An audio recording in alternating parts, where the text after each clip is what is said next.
All right, so we have a new guest on today. This one is quite the story, and this really puts it into perspective. Ryan Cernan is a known real estate agent in New York City. Multi-billion dollars a year he sells, and any realtor should really be tuning into this. We're about to drop gems, and his story is you're supposed to talk to 3 random people a day, is what his background says. When you're building a business, real estate business, if you have your own, bake shop, you never know who's a client. So his deal is speak to 3 random people a day for real estate related. You never know when one of those 3 people are going to buy a home, if they're looking to sell a home, or if they have somebody that they know that's looking to buy or sell your home. So backtrack. A couple weeks ago, I end up in a coffee shop taking photos for Instagram. And who do our first person we start talking to? Beth Rich. Welcome to the show. Hi, everybody. This is very, very exciting because I'm just a Broadway baby walking off my tired feet, pounding 42nd Street to be in a show. Oh, of course, musical theater is my great, great love beside my beautiful children and grandchildren. But meeting Heckle and Jekyll here in the coffee shop was so fabulous. We were there taking time to have a wonderful lunch, and my friend Joey is a great artist, and his paintings are on display there. And that's what started us off. Really, that's really what started off our conversation. Absolutely. And I saw these cute people sitting there, and Josh said to me, "Hi," and he says, "You're funny." I said, "Okay, I'm funny." So I sauntered over to them, and Juliana is just the cutest thing. And we got into talking, and I'm a singer and a pianist. And so let's dial back on that. So let's talk about your past, your upbringing. Where did you grow up? Let everyone know a little background about yourself. Well, I come from East Flatbush, and I had a stoop. Nobody knows what a stoop is today unless you come from Brooklyn or the Bronx. And the stoop held a great, almost religious kind of feeling because you all congregated on the stoop and you met at night and you drank and you had peanuts and popcorn and an egg cream. I mean, it was just fabulous. So I grew up in East Flatbush, and I... How many years were you there? Until I was ready to get married. So then I moved to Bensonhurst, and it was very, very lovely and beautiful. And my ex-husband is a very fine musician, and we had a band, and we worked at the Catskills. It was the last word. And we worked at all the top hotels. We were like a Steve and Edie gourmet duo. And then I decided that I really wanted to perform, so he had a band. And we performed for a good 10 years. Weddings, bar mitzvahs, parties. You guys did it all. You guys were You guys were quite the act. And we traveled in the interim before children. We drove from Brooklyn, New York. And you did this with your husband? Yes. Right. To Acapulco. So 2 summers in a row. And it was the last word. But prior to that, we went to Europe and we bought a P1800 Volvo sports car. If you all can remember Roger Moore and the Saint, that was the car. Red, gorgeous, wonderful. And we traveled throughout Europe. It was the cat's pajamas. I just can't even tell you how exciting it was. And then I was very fortunate to have 2 beautiful children. I continued performing. And I must say that one of my greatest, greatest passions is the musical theater. And if I could only have dinner with Stephen Sondheim, I mean, it was just make me gaga. Anyway, Where did the confidence come from? You're a very confident, outgoing woman. Myself, I'm learning how to approach random people and start talking to 2-3 random people a day because you never know where it's going to lead. You, on the other hand, you're going up to people I don't even know who you're talking to, and you just strike up conversation about anything. Thank you, Josh. What brought that out? I like people very much. I'm always interested how you are, how you feel, what you wear, why, when. And I think that if you don't think too much about yourself and you give to others, it always comes back. But you don't care what other people think. You just really... Not particularly. You kind of just I go about it? I really don't. Because if they don't like me, tough titty, as they said in Gypsy. Amen. And when I get up to perform, I work at a wonderful New York night spot called Don't Tell Mama. And I get all decked out, the low-cut jumpsuit, the push-up bra, the whole bit. And I just get out there and sing because I love to sing. I hope that they'll love me, but I really don't give a darn if they don't. And I go right home and carry on the next day. Because if you don't have you and are so assured of yourself, what good is it? I hope I'll get approval, but if you don't, it's okay. You don't. It's okay. It's okay. And I think that's like a big misconception. A lot of people are scared to fail. So a lot of people are scared to take that step. I'm not scared to fail. And you could see that. Thank you. I failed the geometry regions. They told me never, ever to come to a math class again. They gave me a 60. They had Rachmanis for me. That means they felt pity for me. And I went to a music college anyway. Who gave a damn if angle 1 equals angle 2? How is that going to help me in my life? Or if Harry was at the great train station at 4, Larry was in Chicago at 3:30, what time was it? How the hell did I know that? I was lucky I had my bloomers on, and I was able to carry on for the day. That made me so nervous. And teachers have a tremendous influence on people. They really do. Absolutely. If Johnny couldn't sing a note when I taught, I would never say, just lip sync.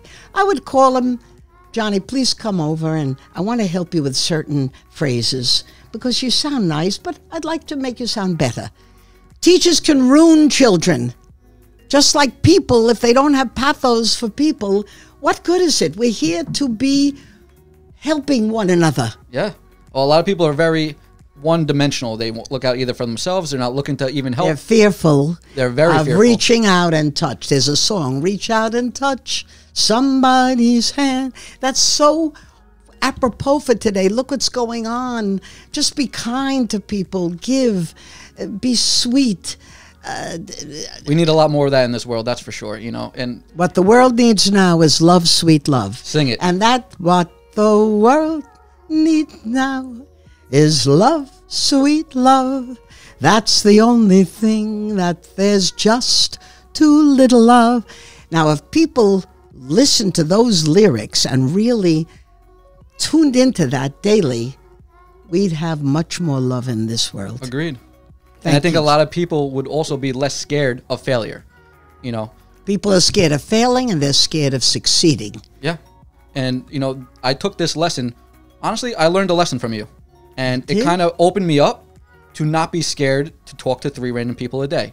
He was he came over here with with no customers. Now he's one of the biggest brokers in New York City. He sells $1 billion a year in real estate and has 3 TV shows, came with nothing. And his main thing in the beginning was, I didn't have any clients. I didn't know anybody from the city. I'm going to speak to at least 3 random people a day. And after meeting you guys in the coffee shop, and we hit it off, and obviously since it was positive the first time, it definitely made me feel even better than obviously failing. But since it started off with such a great hit, it really opened up my eyes. Like, wow, you really do never know who you're next to and who you meet along the way. Who you meet along the way, exactly. Okay, and I thank you, Josh and Juliana, for being so loving and caring and fun, and we had such banter, and we were having the wraps and the coffee, and Joey was flying around the room looking at his paintings. And every day is a happening. You got to make the most of every day. If you want the Malamar, eat the goddamn Malamar. You never know about tomorrow. You never. This is the moment. So take it, nurture it, and live it. Hey, that's what I'm talking about. Say that again. This is the moment. This is a song from a show called Jekyll and Hyde. And I hope when Broadway comes back, that they revive that show, because that song tells it all. And anybody who wants to feel an excitement must go to the Broadway Great White Way and take in a musical and let it run through your body like golden liquid, because there's nothing like a live show.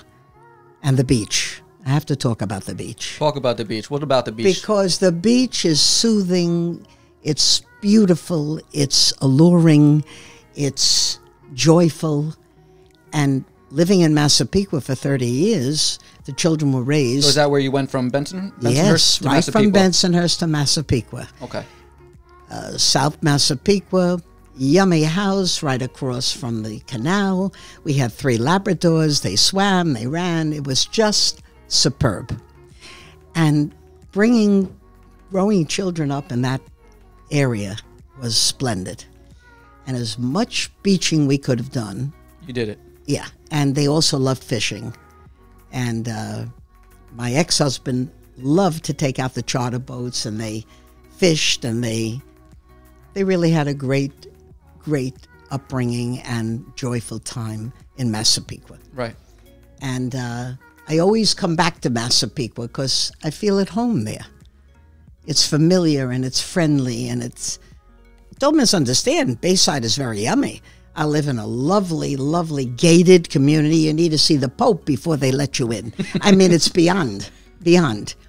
But there's something about Massapequa, I guess the allure of the water, the ocean, that makes me very happy. And I feel very happy today that you acknowledged me and that I have this opportunity to meet these 2 charming, talented, terrific young people. And I hope this broadcast will bring you much, much success. You certainly deserve it. Thank you. No, I appreciate it. And if it doesn't bring me any business, I'd be okay with it, because I learned a very good lesson with this. And now I'm just go talk to people. You never know what it's going to come from. And that is real estate related. Any business you have, it doesn't matter. You never know what's going on in that person's life. You never know what they're going on. For example, we're in the coffee shop. We start talking. Now, you had your friend with you here, the painter, Joey.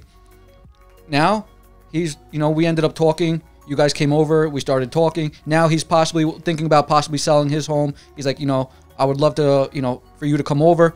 Let me know what you think the house is worth. We're possibly thinking in the near future, maybe 6 months, maybe 3 months. You never know if that person that you speak to is looking to sell or buy. Maybe they're not looking. Maybe they have a friend that's looking. Absolutely. And you never know. Anybody could be a possible client for any business, but you don't know unless you open that door. And you're opening yourself, and your energies have to flow into each other. And that, I think, trust comes in. 100%. And understanding of the other person's needs and their desires. I have many artistic friends, and I'd like to tell you a little about Great Neck, if I may. Absolutely. Well, after I taught for 21 years, 10 months, and 3 hours, that's how they equated the pension. God bless the Board of Ed. But thank goodness I have that cute little pension every single month. So then I decided, what am I going to be when I grow up?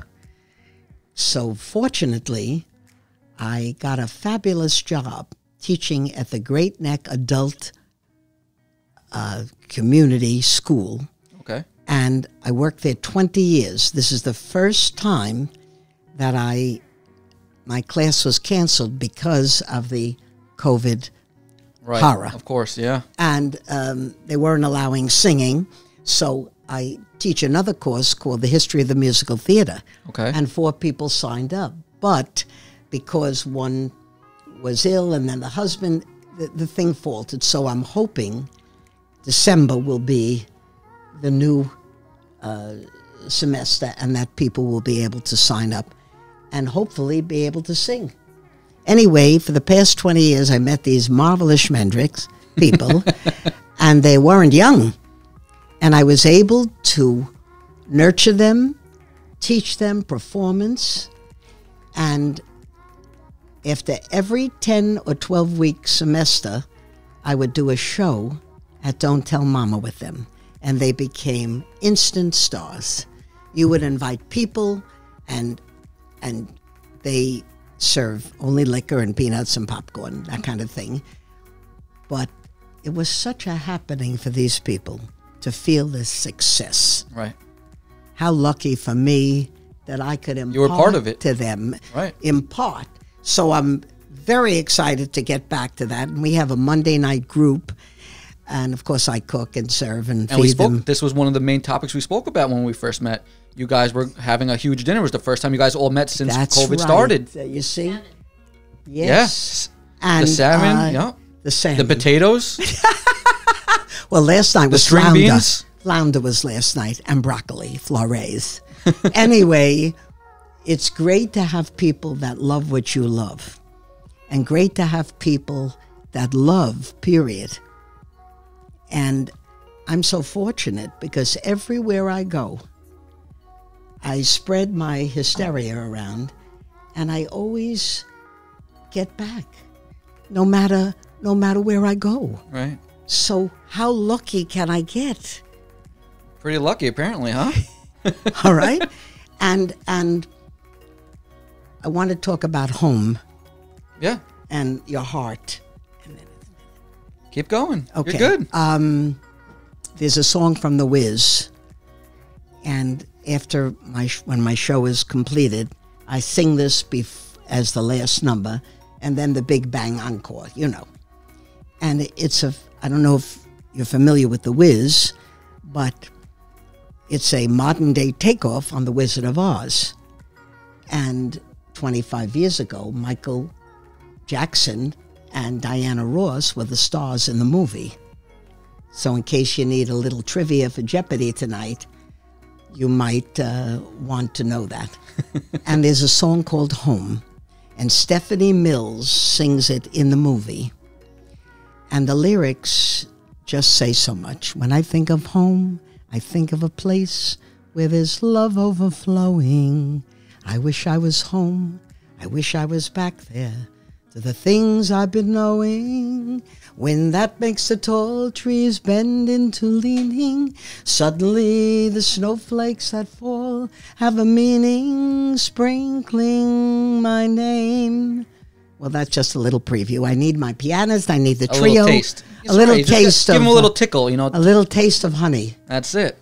So I think maybe I should stop at All American on the way home because, God forbid, I don't have a French fry. But, you know, Carvella's on the corner of Wantor Avenue before I get on there. So you pick up some All American, get some Carvella on the way home, and have a day. I'm in with Flynn. I already did Burlington today, TJ Maxx, ShopRite, went to Barnes & Noble, and met my girlfriend at the Mercado Cafe here. So what didn't you do today? So, well, I took it easy this morning because I knew I was going to be... You had a big night ahead of you. Big night. I hear you. So I want to talk to you about something. So my main question is, we're going to go a little real estate related. You haven't bought a house, I'm assuming, in a while. I had a house for 31 years. So how has it... When you bought your house 31 years ago, how did you go about that? Like, what was it like 31 years ago buying a home? Because obviously a lot of things have changed from 31 years ago. Well, there was no internet, no remote, no Zooming, no booming. You had to go with a cute realtor and drive to each place. I remember my son was in my belly, and I schlepped from Brooklyn to Massapequa. And they took us all around. I wanted to be by the water. And unfortunately, I should have really bought a house on the water because it wasn't that much more money. But, you know... Now it's big bucks. You're a young couple, and it's a little scary. Yeah. 30 years in Massapequa, my house was scrumptious. Right across from the water, front to back split. Okay. And we had a magnificent fireplace that we went to the pits where the rocks came from. They're called river rocks.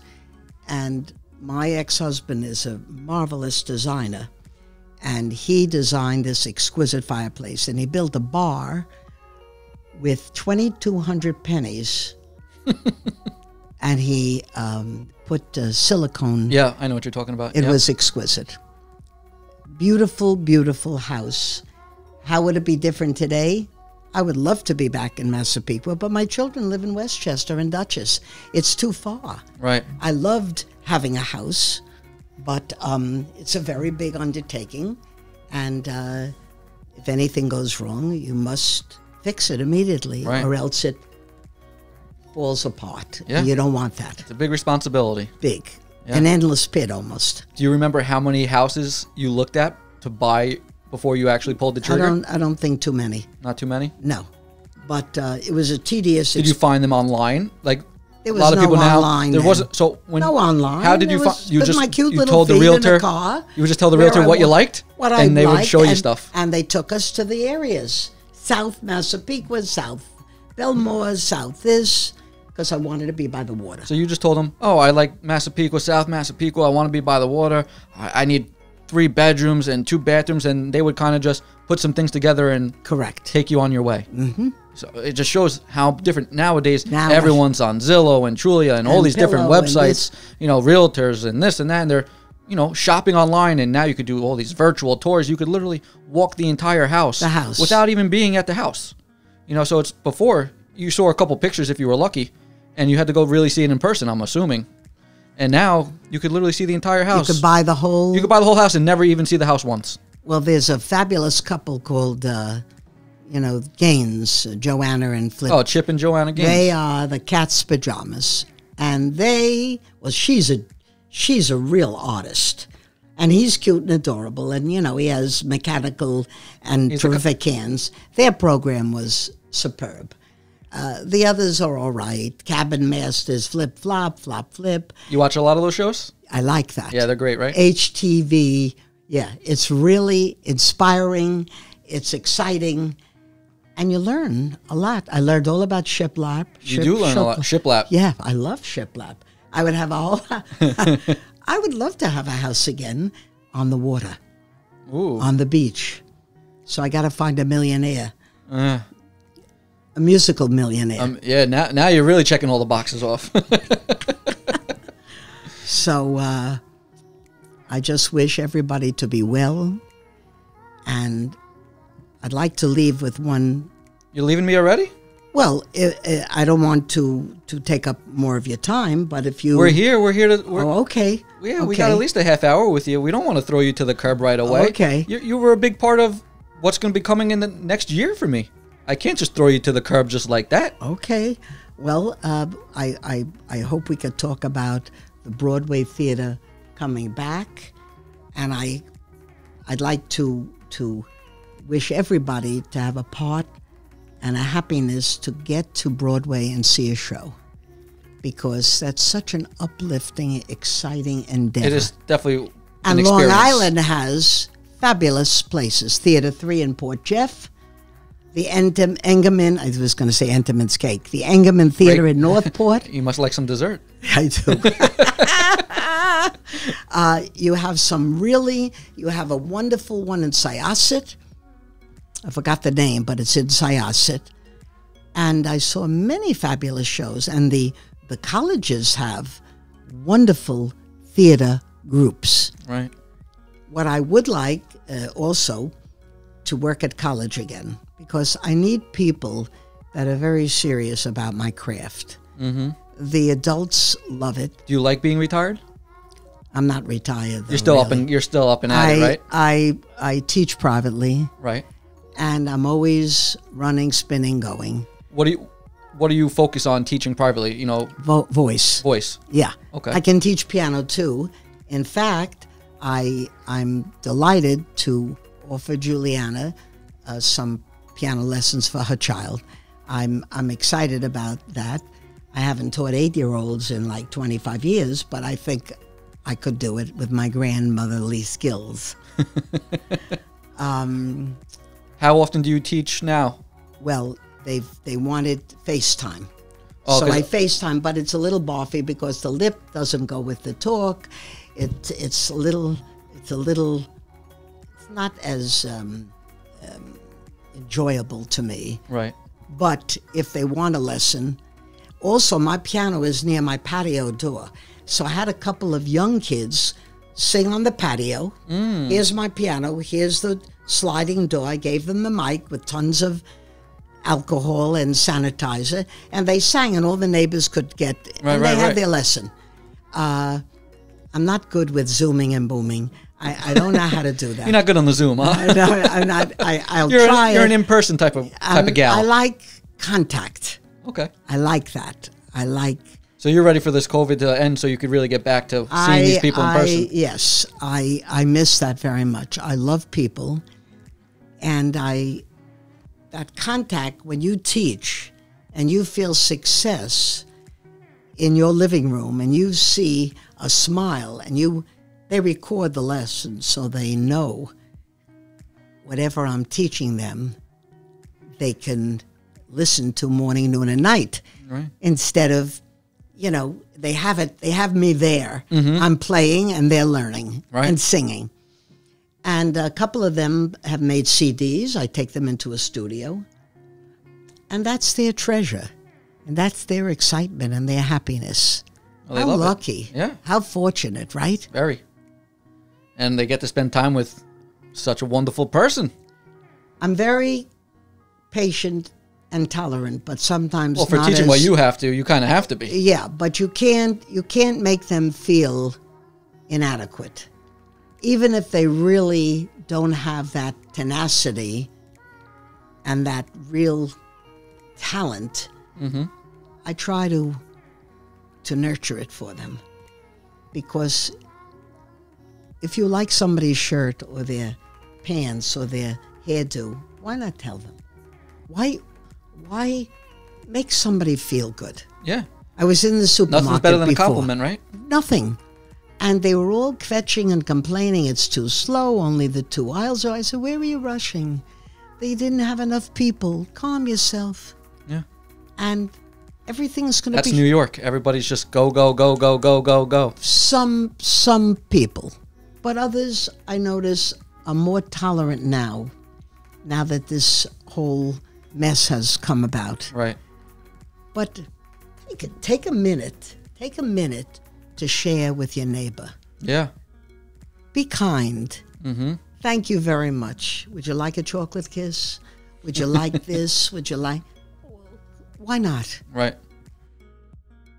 So then, obviously, you moved, you went to college. What did you do? Oh, I went to college? Fredonia State Teachers College, but it was so freaking cold up there in Buffalo. That's that wasn't for me. But I lasted... You're a beach gal. I am. I lasted a year, and it was very nice, but it was so non-New Yorky. I was quelling for New York. So I enrolled at NYU. And you can't have more New York feeling than New York University in the Village. Did you stay in New York while you were in the city or anything while you were going to school? I lived at home. You lived at home, okay. I lived at home. Pardon me. And in the interim, I wanted to be a star. So they were having open auditions for Gypsy. Now, I wasn't Ethel Merman. I wanted to do that role, but I figured I'll do the role of one of the strippers. Her name was Mazeppa. And there were 3 strippers, a ballerina, and Mazeppa, the trumpet player, and another one who had lights all over her. She was a butterfly. So I figured, listen, I'm 19 years old, go for it. So I go down to the open call, and they give you a cute little jumpsuit with pasties.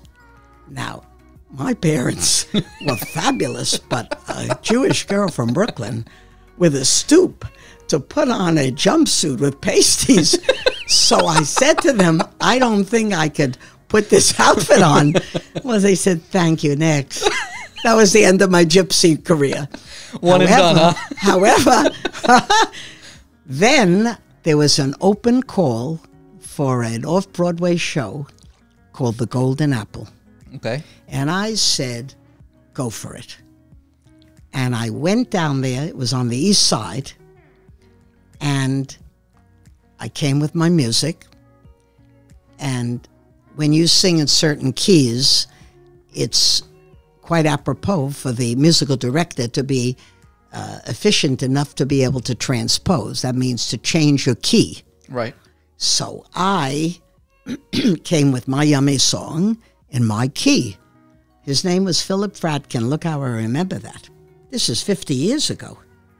Yesterday when I was young, so many drinking songs were waiting to be sung. Okay, so anyway, getting back to the audition, I got up and I said to him, would it be okay, Phil? Would you mind if I play it for myself? Because I don't want to sound not professional enough for you. Right. Go right ahead, he said. Well, I sat down and played the song. He says, you're on board. So I was hired on the spot. They paid me $13.75 a week, non-equity. The token train was 10 cents, so I had to deduct that. I decided to enroll right back to NYU and fulfill my dreams. So I got a bachelor music teacher education. Then I got a wonderful master's degree from Adelphi in educational theater. Very, very lucky. So that started off the acting and theater career. Well, I always wanted to be a star, but Ethel Merman came way back. Oh, but wait a minute, I forgot to tell you. I got in the show, and Kay Ballard was one of the stars. She must be 85 now, or older. Anyway, she broke her ankle. And guess who got to sing? You filled in? Filled in for the $13.75 a week. The song was called Lazy Afternoon. And I was in double dog heaven. So I'm very, very flattered and very, very honored to be chosen to be one of your random guests. You are the first random guest, and I will never forget it. This is the biggest life lesson I've learned since I started real estate. I really have. Josh. And every realtor should be listening to this. New agents, old agents, and everyone in between. You never know. People want to know, what is the cheapest way to get a client? Go speak to people. Don't be scared to speak to people. Start talking to them. All of a sudden they say, oh, what do you do for work? What do you do? Oh, I do real estate. Oh, you never know. I'm looking to buy a house in the next 3 months. Boom. You follow up with that person a couple times every month. Keep your name in the loop. When they're ready to buy, who are they coming to? Josh.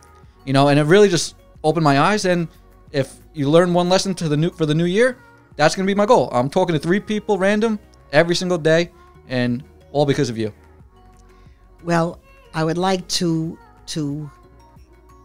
give you a great feeling from my heart for both of you. There's a song that Whitney Houston recorded called The Greatest Love of All. And if you could love yourself and impart that to other people, you've got it made.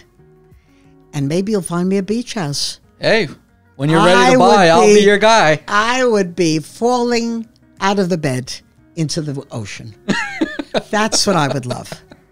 And you just want to roll onto the sand. Roll right out. And I just wish you a beautiful year and great success. No, I appreciate you coming, taking the time for coming aboard, telling us a little bit about your life and your background. It was a pleasure. Thank you for coming. I really appreciate it. Good night, and thank you. But before we sign off, we have to hear your song. You weren't going to get away with it. I'll sing a little of my favorite song. Give a little clip of your favorite song. One second, I have to take a swig. End it on a good note. It's my favorite song from Chorus Line, and it's called What I Did for Love. Not only the melody, but the lyric and what it says to all of you. Action. Kiss today goodbye, the sweetness and the sorrow. We did what we had to do, but I can't regret what I did for love, what I did for love. Look, my eyes are dry, the gift was ours to borrow. It's as if we always knew, but I won't forget what I did for love, what I did for love. Gone, love is never gone. As we travel on, Love's what we'll remember. Kiss today goodbye and point me toward tomorrow. Wish me luck, the same to you. Won't forget, can't regret what I did for love. What I did for love. What I did for love. Encore, encore. Okay, next time with my trio. Next time you'll bring the whole band together. But Right on. so for people that are possibly looking into lessons, people that are possibly want to learn the piano, how can they find you? Where can they, how do they contact you? Okay. Cell phone? What's the Okay. best way to get in contact with you? I'll give you my cell phone, my height and weight, my ice cream flavor. Cell phone, 347-797-7336. And my email, Beth Goodrich, one word, 88keys@gmail.com. I live in Bayside, Queens, and I'm ready to make you a star. Well, you heard it here first. The one and only Beth Rich, giving all the knowledge, the keys, the singing. She will do it all. Beth Goodrich, at your service. So you have it here, guys. If you're looking to buy or sell a home, you know who to call. Josh Handler, Exit Realty Premier, 516-732-6398. Or follow me, Josh Handler _Realty on Instagram for all your buying and selling needs. Take care.